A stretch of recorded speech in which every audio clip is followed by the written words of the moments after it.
तट पर 2 टन वजनी 100 मीटर लंबे विशालकाय आदमी दिखाई दिया, जो यहाँ 2000 सालों से पड़ा था। वैज्ञानिकों ने भी इसे अनजाने में ही खोजा। उस विशालकाय की त्वचा बिल्कुल सही थी, उसमें घने बाल भी थे और उसकी दोनों आंखें अब भी बहुत मासूम है। ऐसा लगता ही नहीं कि ये इंसान 2000 साल पहले मर चुका है। उसकी हथेलियों की लकीरें स्पष्ट थीं और उनमें अनगिनत छोटी बिल्लियां भी थीं। इस समय एक लड़की ने विशालकाय की नाक पर खड़े होकर नृत्य किया। उसके बाद बाकी सभी मनुष्यों ने डर महसूस करना बंद कर दिया। सभी ने एक एक करके चढ़ना शुरू किया। बच्चों ने विशालकाय के सीने का उपयोग स्लाइड के रूप में किया, जिससे कई इंटरनेट सेलिब्रिटीज भी आकर्षित हुए।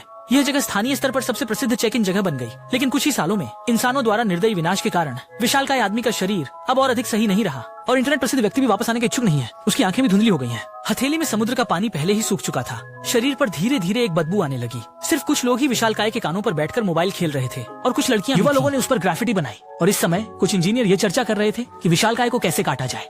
कुछ ही दिनों में विशालकाय का शव वहाँ नहीं था, सिर्फ कुछ अवशेष रेत पर छोड़ गए। मूल रूप से उसका सिर किसी ने शौचालय का उपयोग किया था और उसकी जांघ की हड्डी को मटन की दुकान में साइन बोर्ड के रूप में रख दिया गया था। बाकी के हिस्से सर्कस द्वारा